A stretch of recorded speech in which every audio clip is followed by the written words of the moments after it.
The medical dispute unfolded like a nightmare, blood soaking my legs as I watched Ryan cradle his first love, Yvonne, in his arms with desperate tenderness. My heart shattered at the sight, and without a word, I turned on my heel, leaving it all behind, our memories, our wedding photos, and everything else I thought we had. As the train rattled toward my hometown, I felt the weight of it all. My friends told Ryan to make amends, to coax me back, reminding him that no one had tolerated his temper for 10 long years like I had. But Ryan, in his cold detachment, brushed it all off, insisting, "She's always been about me. She couldn't survive a day without me." But the truth? Days turned into weeks, and I didn't return. As time went on, Ryan's indifference grew into panic, but he still couldn't reach me. I had vanished from his world. At a prominent photography exhibit, a photo titled "Rebirth" caught everyone's eye. Ryan stood, lost, pleading with the photographer. "Where's the girl in this picture?" Jonathan, the photographer, gave a quiet smile and replied, "She's my new wife. We're in our new home." I remembered the day of the dispute all too well. It was an accident, glass shattered, cutting into my right leg. The pain seared through me, but all I could think of was sending Ryan a message, asking for a ride and some medicine. Just then, he appeared. He fought his way through the crowd, shielding Dr. Yvonne from the chaos. His face was hard, and in that moment, I saw no trace of the man I once loved. "Don't touch her," he barked, his voice full of command, while Yvonne wept in his arms. The security guards arrived, but he was still there, whispering comforting words to her. "They make a great couple," the crowd murmured. "True love, especially in times of trouble." As I watched them, my mind spun. It wasn't just the sight of Ryan. After all, he had been my boyfriend for 10 years. It was the figure of Yvonne that haunted me. Her face, so eerily familiar, mirrored the girl in a photograph Ryan had won a gold medal for years ago. A girl in a white dress, reaching for a butterfly, her side profile hauntingly similar to Yvonne's. Back then, when the reporters asked Ryan about her identity, he'd only smiled wistfully and said nothing. Now, I too stood silent, my voice lost in the memories. I couldn't bear to stay. Slowly, I discarded the bloody tissue into the trash, using the wall to steady myself as I limped toward the emergency room. Later that night, Ryan's message lit up my phone. "I have to work overtime. Don't wait for me." He didn't come home that night. The next day, he returned, weary and in a hurry, packing his things. "Nancy, a friend of mine, is really sick. I need to take care of her for a few days." His cold eyes met mine, and he didn't even offer an apology. I looked at him, the man I'd loved for so long, and asked, "Tomorrow is the day to pick up our wedding photos. Could you at least come with me?" He looked at me as though I were asking for too much. "It's just a few photos, Nancy. Can't you be reasonable? They're heavy, and I can't carry them." I could feel my heart breaking, but I steadied myself. "Could you please just go with me?" He raised an eyebrow, clearly irritated. "You're still worried about that? You know, you've always been a bit unreasonable." I knew then that Ryan, the boy who had promised to protect me, was gone. In his place stood a man who was eager to be by Yvonne's side, someone who saw me only as an obstacle. I took a deep breath, and as the words left my mouth, I knew there was no going back. "Let's break up, Ryan." He sneered, as if my words were nothing more than a nuisance. "You're hysterical. I'm just taking care of a friend. Maybe you should get checked for that madness that runs in your family." The cruelty of his words struck me like a blow. I had to grip the cabinet to keep from collapsing. The door slammed behind him, and my tears fell freely, splashing into the years of suppressed pain, reminding me of my mother's tragic fate. I had watched her lose her sanity, bound by my father's cruelty. I remembered the day I freed her, cutting the rope that had bound her so tightly. She had hugged me then, her grip suffocating but full of desperation. "You should leave. Please leave."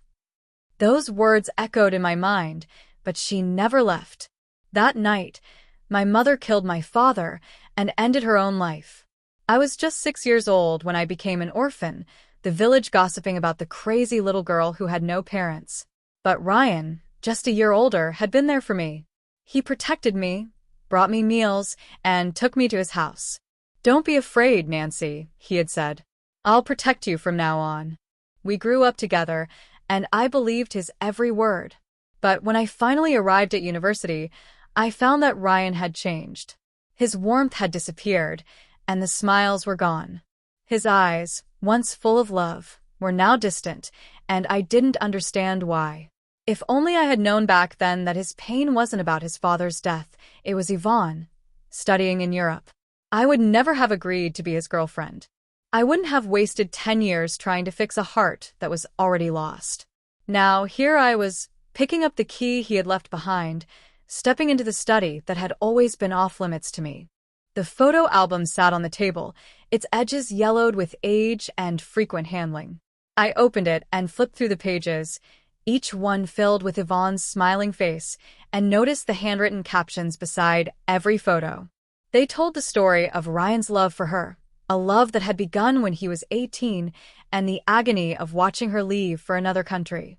"This day, I lost my butterfly forever," one caption read. In the year that Ryan was infatuated with Yvonne, he had taken hundreds of pictures of her. But in the 10 years we spent together, he hadn't taken a single photo of me. Whenever I accidentally touched his camera, his anger flared, and he would scold me for not understanding. I closed the study door behind me, transferring money to the photo studio owner, requesting that she destroy our wedding photos. Her regretful questions received only a thank you emoji in reply as I began to pack my things. I had bought large suitcases specifically for the honeymoon we had planned after we got our marriage certificate next month. Now, they were all packed for a different kind of journey. Looking at the name, Nan, neatly written on the suitcase, a bitter lump formed in my throat. As a child, I had once asked Ryan what it meant to bang into the southern wall, referring to a phrase from a book. With a smile, he had pinched my nose and explained, "It means doing something foolish and not knowing how to correct it." At that moment, those childish words felt all too real. I was the one who had kept banging into that southern wall for 10 years. I walked out of the house, which had once been so carefully arranged, and whispered a final goodbye to it. I was saying goodbye to everything, the past 10 years, the failed dream, and the mistake I should have corrected long ago. When I resigned from my job, my supervisor tried to convince me to stay. "Nancy, you've been doing great work. I was planning to promote you next year," she said. But seeing my determination, she could only sigh. What a pity. I didn't find it pitiful. I had never liked the cold, busy city life. The hurried steps in the subway, the suffocating crowds, the relentless rush that drained the soul. None of it ever appealed to me. Leaving, I felt an unexpected lightness in my chest, as though I could finally breathe again.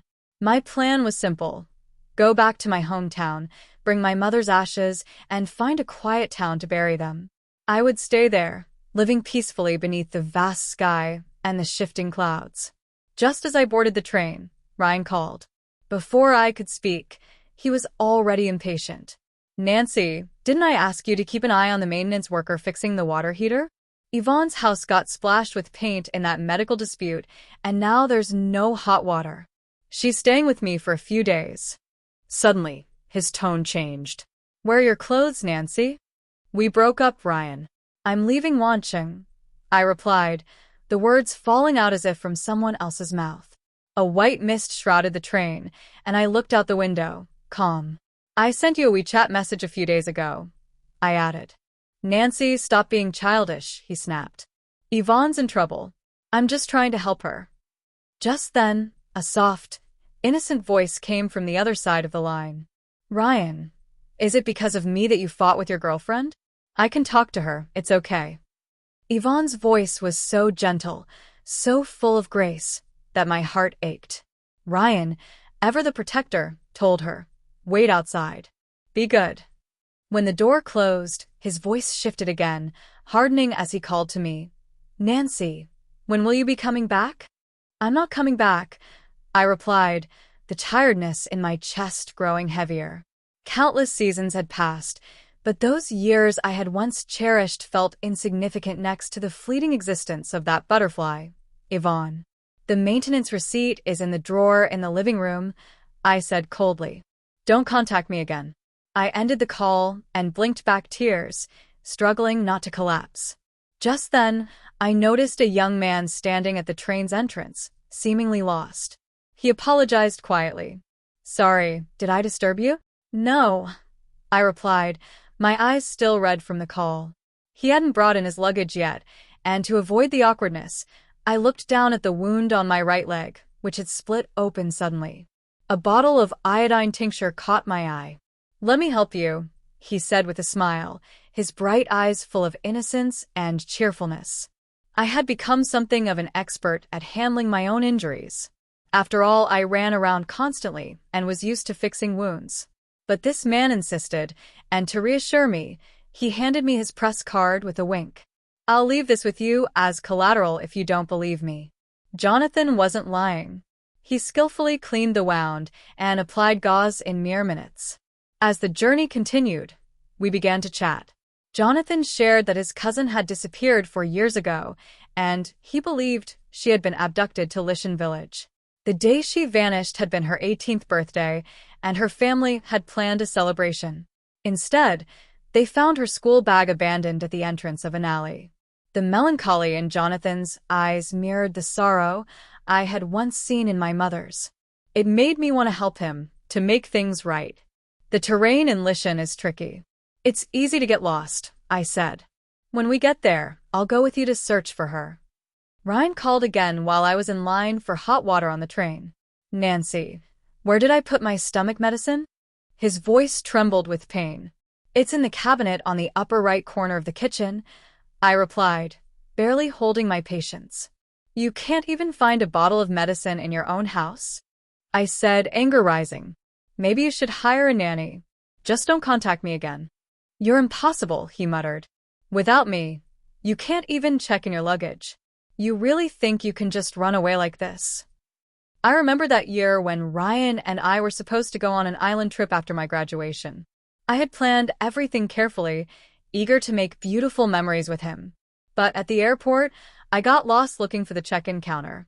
He canceled our flight and left without looking back. Embarrassing, he had said, the words still haunting me. Now, on the phone, Yvonne's soft voice echoed once again. Ryan, I made you coffee. Don't forget to drink it. Even when Ryan had stomach issues, he would endure the pain just to take care of Yvonne. It stung, but I held back my tears. As I hung up, the person next to me accidentally dropped a cup of hot water. I stepped back instinctively, but before I could react, someone caught me in their arms. Are you okay? Jonathan asked, his voice full of concern. I looked up, seeing the back of his sweater soaked with hot water. I'll take you to the train attendant's office to get some medicine, I said quickly. As I helped Jonathan, the phone that was still in my hand rang again. Who's that man with you?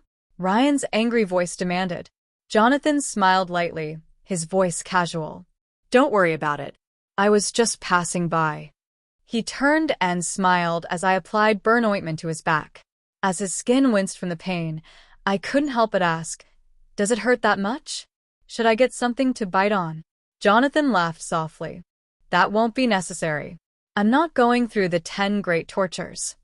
At my silence, he turned to look at me, a soft expression in his eyes. I only wanted to tease you a little, to make you feel better. Looks like I've made it worse instead. His tone was so gentle, so cautious, that for a brief moment, my heart clenched painfully. Jonathan, I'm sorry about what just happened. Nancy, it's nothing, he replied with a reassuring smile. Don't feel guilty over such a small thing. With that, he handed me a red apple. Happy Christmas Eve. May your days in the new year be gentle, with a peaceful heart and no worries. As I looked up in a daze, snowflakes were gently falling outside the window. Without realizing it, winter had arrived again. After many years of absence, the roads in Lishan village had been paved and were much smoother than I remembered.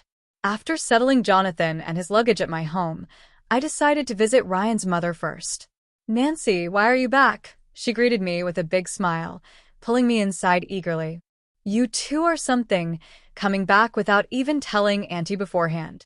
Then she noticed that Ryan wasn't with me. Where's that rascal Ryan? He didn't come back with you? He's really something. Almost getting married, and yet, he doesn't know how to cherish his wife. Ryan's mother sighed and stroked my cheek. Nancy, you've lost so much weight. Did Ryan bully you? Tell Auntie everything. I'll stand up for you. Looking at the woman who had cared for me since I was a child, I struggled to speak. Auntie, Ryan and I broke up. Her eyes widened in shock, and she grabbed my hand, her grip tight. How could you break up? Did Ryan have a fight with you? Tell Auntie. I'll apologize to you on his behalf. Please forgive him. You two have been through so much together. How can this be? I couldn't answer. All I could do was hold her warm hands and fight back the tears. Auntie, there's no hope left for Ryan and me. Thank you for everything you've done for me. I'll always be grateful. I pushed a bank card into her hand, but Ryan's mother shook her head, eyes glistening with tears. Silly girl, it's not easy for you in the city. How could I take your money? You've taken care of Ryan's duties.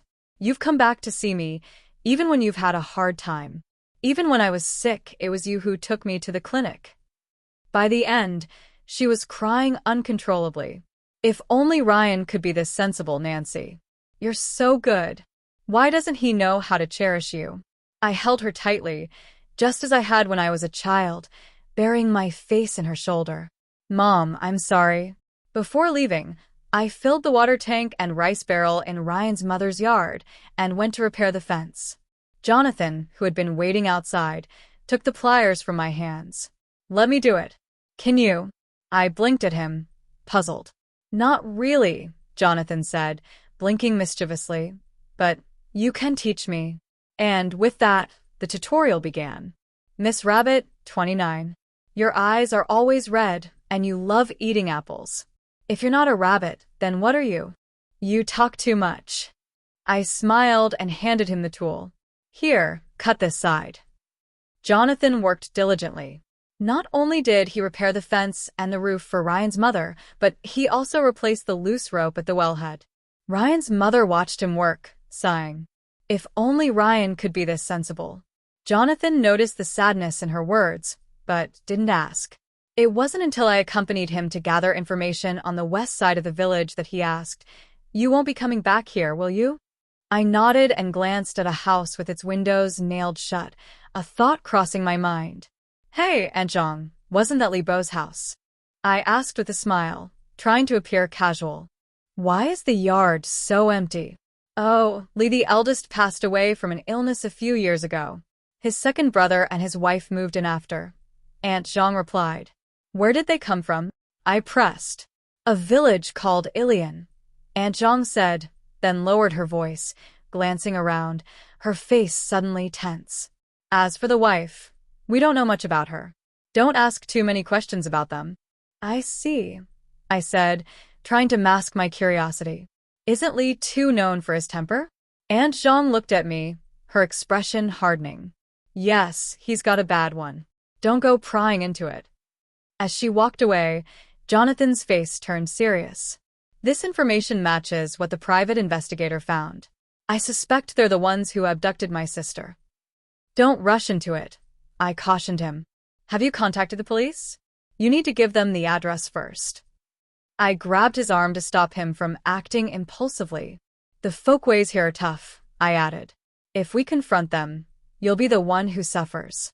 Unfortunately, the sudden hailstorm made the roads muddy, slowing the arrival of the police. After waiting for a day, Jonathan insisted I stay at home while he went to check on Li's house. But worry not at me, and I decided to follow. As dusk fell, the door of Li's house remained shut. Just as we were about to leave, we heard a faint, muffled cry. The sound grew more desperate, turning into a sharp, piercing wail. Let me go home. I want to go home. The man inside cursed and shouted. What home? You were bought by me. You'll die here. The sound of a slap echoed through the air. The conversation hit me like a hammer. It reminded me of the abuse my mother endured. The memory of the black belt, smeared with blood, haunted my mind. Jonathan couldn't hold back any longer. He stormed up to the door and banged on it with force. When the man appeared, shirtless and enraged, Jonathan punched him to the ground. "You bastard," Jonathan shouted. "You're a fucking bastard." The man spat out blood, but before he could react, 2 criminal police officers arrived and pinned him to the ground. "Ming, you're under arrest for the abduction and trafficking of women. Come with us to the station." And so, the storm that had been building for so long finally began to break. "What do you mean, abducting and trafficking women?" Ming's face twisted into a sneer as he fought against his restraints. "Can the police just break into private homes like this? Do you even have evidence? A public report? Don't think I'll fall for such a cheap trick." His eyes narrowed as he looked at the axe in my hand. His defiance faltered, and suddenly, his face turned pale. I didn't speak. I simply walked toward the locked room, raised the axe high, and brought it down with full force. The sound of splintering wood was followed by a terrified scream from inside, and I saw her, a girl huddled in the corner, her face bruised and tear-streaked. "Please don't hit me. Please," she begged, trembling. I gently draped a piece of clothing over her fragile body and wiped away the tears running down her neck. "It's okay now. You're safe. No one will hurt you anymore," I whispered. Her grip loosened from her face, and she smiled weakly, though her eyes still held a vacant expression. "Can I go now?" she asked, her voice soft. "Yes, you can go," I replied, a smile barely touching my lips. But before I could return her smile, my eyes welled up with tears. I watched as her parents rushed from the police car to embrace their daughter, all 3 of them crying, their joy and sorrow mixing in the reunion. My tears didn't stop. Turning away, I felt a warmth envelop me as Jonathan wrapped his arms around me. Cry. "It'll feel better once you let it out," he murmured, gently patting my back. I clutched onto him, and all the emotions I had kept bottled up for so long came rushing out. "Jonathan, I couldn't save her. I couldn't save my mom." He held me tighter, his eyes filled with understanding. "Nancy, it's not your fault." The night passed in a blur of tears. The next morning, I awoke groggily to find a warm egg placed gently over my eyelids. "Put this on for a while, little rabbit," Jonathan said, squatting beside the bed with a smile in his clear eyes. I smiled back, feeling lighter than I had in so long. Meanwhile, across town, Ryan was pacing, agitated by a phone call. "Mom, what's wrong?" he asked, his voice tense. "What's wrong? You broke up with Nancy and you didn't even tell me," his mother's voice cracked with concern. "Did she come to complain about me?" Ryan rubbed his temples in frustration. "Mom, a friend of mine is emotionally unstable. I just wanted to help her. I didn't expect Nancy to go crazy and break up with me. She'll come back. She always does," Ryan continued, confident. His mother sighed heavily on the other end. "Ryan, it's my fault for not stepping in sooner. Nancy's been with you for 10 years, taking care of you, being patient and kind. But how have you treated her? That time during Chinese New Year, you were rude to her just because you didn't like the food she cooked. You gave her the cold shoulder at dinner and called her clumsy. She smiled, but I knew she was hurting. And you treated her like that on a family reunion day. What about the rest of the time?" Ryan cleared his throat, uncomfortable. "If we hadn't taken care of her all these years, she would have starved," he muttered defensively. "So what? So what?" his mother retorted angrily. "You want her to repay your kindness by torturing her? We didn't do much for her. We shared a meal with her and helped her with school expenses. She even contributed to your medical bills and took care of you when you needed it. And now you're throwing it all away, Ryan?" Ryan's mother's voice rose in frustration. "You'll regret this, believe me. When it's too late, don't come crying."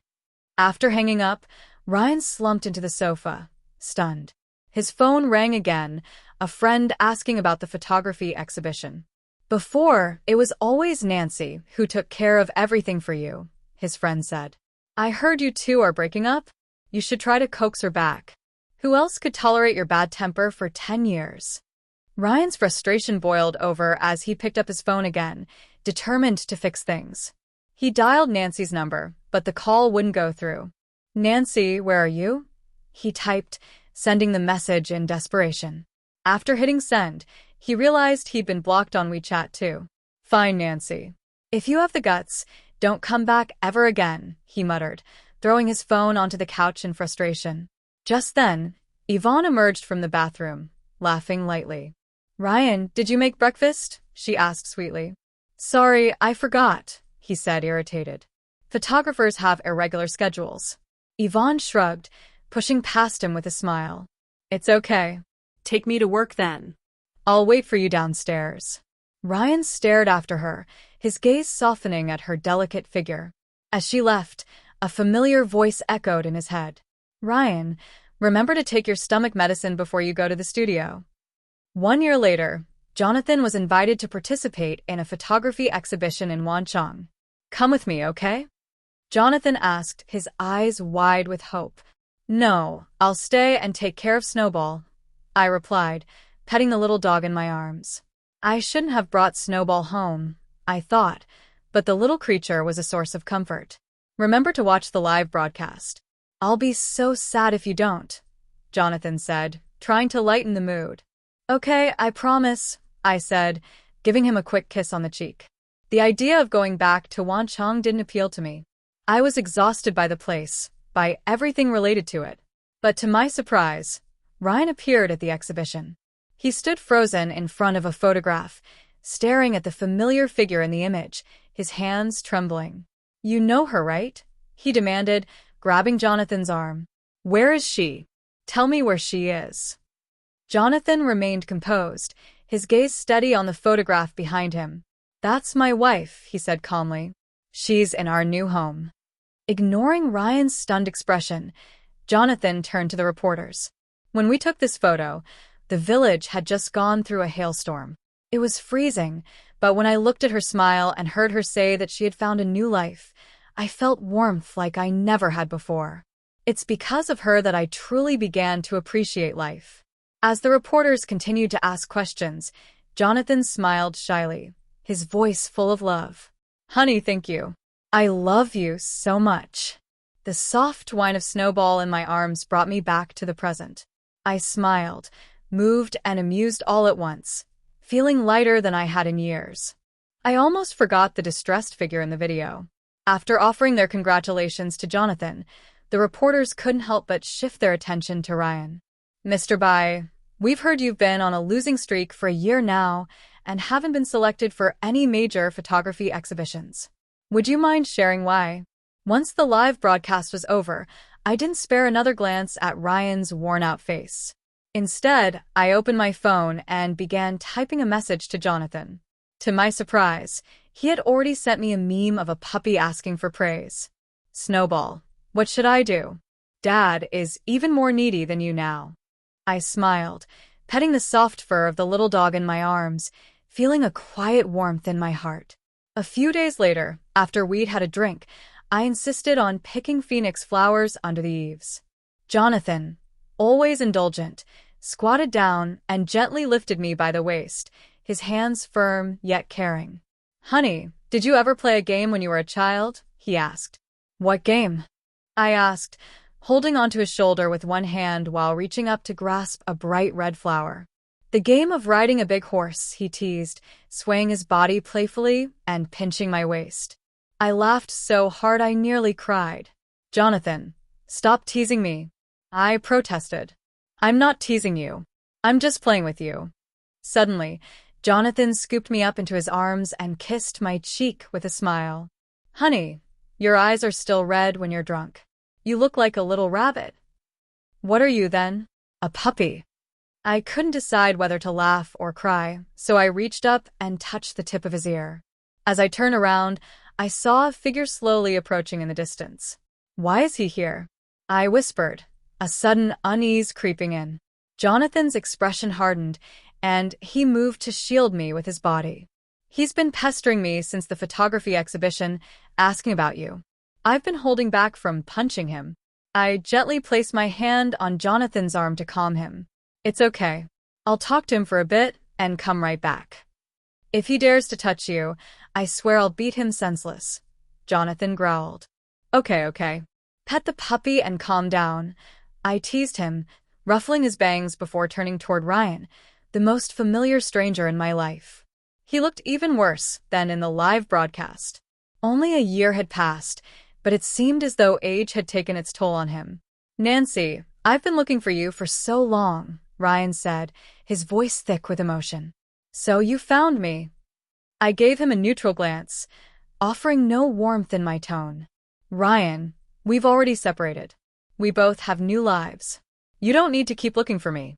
"I wasn't good enough for you before, Nancy," he said, his eyes red and pleading. "Believe me, I know I was wrong." "Ryan, don't do this," I replied, stepping back slightly. "Our story is long over." "I can't get over it," he said, taking a deep breath, his voice strained. "We grew up together.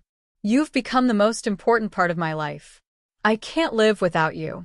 At first, I thought you'd come back soon, but when I couldn't reach you, I was sick with worry. I went to your company, asked your friends, your colleagues, but they all said they didn't know where you were." He took another painful breath. "Then I remembered our wedding photos. I rushed to the photo studio, but the owner told me they'd already been destroyed." Ryan's tears fell as he looked up at me. "Nancy, I know I was terribly wrong. Please, give me another chance. I promise I'll make you happy." I quietly raised my right hand and showed him the diamond ring on my finger. "But Ryan, I don't need anything from you anymore." I looked over to where Jonathan stood, waiting for me, and then back at Ryan. A sense of relief washed over me. When you meet the right person, a single moment together is worth more than thousands of days apart.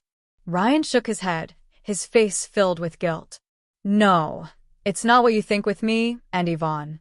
She was being harassed by the people causing the medical dispute. She was on the verge of a breakdown, and I just wanted to help her, to stay by her side. At first, I thought I loved her, but I realized that the one I've always loved is you." "So, all that lingering was because of reluctance?" I laughed bitterly at the absurdity of it all. "Love whoever you want, Ryan. But your feelings have nothing to do with me anymore." I turned to walk away, but Ryan's voice stopped me. "Nancy, I know you won't forgive me, but can you let me take one last photo of you? The wedding photos are gone, and I can't get them back. I just want a photo of you as a keepsake. Please." I didn't look back. No. "Because you don't deserve to keep me. Not even in a photo." Jonathan pulled me into his arms, and I could hear Ryan's sobs behind us. Jonathan, worried that I would turn around, covered my eyes gently. "Don't look at him. He's like a stray dog." "Honey, where's my phoenix flower?" I asked, changing the subject. "Tomorrow, I'll pick it just for you," Jonathan promised, leading me inside. "I'll pick a whole basin of them for you," he continued, trying to cheer me up. "You're silly," I replied with a smile. "I'm not silly. How could I have married you if I was—" Jonathan wrapped his arms around me from behind, his cheek pressed gently against my neck. "Nancy, don't leave me and Snowball. We can't live without you," he whispered. He tapped Snowball's nose lightly, and the little dog let out a soft whine. "Look, Snowball says the same," Jonathan chuckled. "I'll never leave my two puppies," I replied, laughing, as I kissed him on the cheek. And with that, I sealed my love with a kiss, knowing that I had finally embraced a new life, one I would cherish every single day. A year later, Ryan visited his mother in the hospital. As he neared the ward, Yvonne's impatient voice echoed through the hallway. "Auntie, I'm just your son's girlfriend, not his maid. How would I know where he is?" Ryan paused at the door, stunned by the sharpness of her tone. "Enough," Yvonne continued, her voice cutting through the air. "If it weren't for me, you wouldn't even have a single bed for your mother." With that, she stormed out of the room, casting a cold glance at Ryan as she passed. Ryan, heart heavy with regret, entered the room. He placed the food he had brought on the bedside table and looked at his mother's frail face. "Mom, I'm sorry I'm late." His mother's eyes fluttered open, and a single tear fell down her cheek. "You hurt Nancy for a woman like this." Ryan's heart felt like it was being pierced with needles. "I deserve this for the rest of my life," he whispered to himself. Ever since he'd been with Yvonne, Ryan regretted everything. The constant arguments, the bitterness in Yvonne's eyes. It was all too much. He couldn't even pick up his camera anymore. He tried to drink away the pain, but no amount of wine could numb the ache. He had been with Nancy for 20 years, and yet, he had no photos to remember her by. Ryan gazed at the one photo he had left, the rebirth image, and the smile that was never meant for him. His heart broke every time he saw it. That night, after drinking away his memories, he drove aimlessly, wanting to see the sunlight of a new life. He wondered, why did Nancy smile so beautifully now? Why was she so relieved? Ryan, we'll both go to study in the city one day, so we can be together every day, Nancy had said once. I will, Nancy. I swear, I will love you for the rest of my life. But it was too late now.